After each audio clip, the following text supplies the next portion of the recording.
Assalomu alaykum aziz YouTube ishqibozlari. Navbatdagi navesimizda ustanovkasini yakunladik. Bu navesimizda Chimyondagi Navbahor sanatoriyasi bor ekan.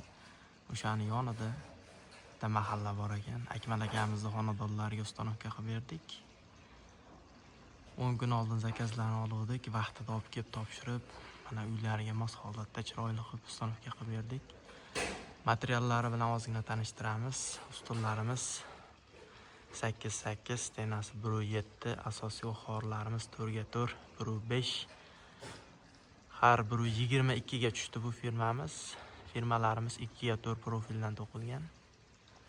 Har 50 cm ga tashlangan tunugani qotirishga mo'ljallangan profillarimiz 3x2, stenasi 1.5 profildan tashkil topgan.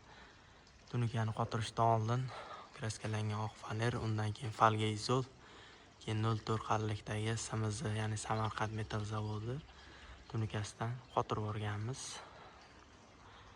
Uyda holatiga juda ham chiroyli bo'lib, mana ustanovka bo'ldi. Uzunasiga 12.70, uyda burchagigacha 5.50 bo'lgan. Yog'i 6.60. Shunaqamidi ekan, aniq esimda yo'q.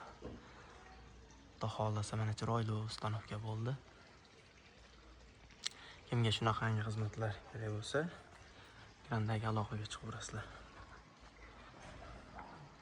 Kimdirlar aytadi, faner qo'ysang chaki osilib qolmaydimi deydi. Ko'ringlarchi, bunda chak bormikan? Fanerda chaki umuman yo'qolgan. Vertikal holatini shadada yo'qotganmiz, gorizontalni firmani orqasida qolgan. Xudo xolasa yaxlit bir holatda chiqdi.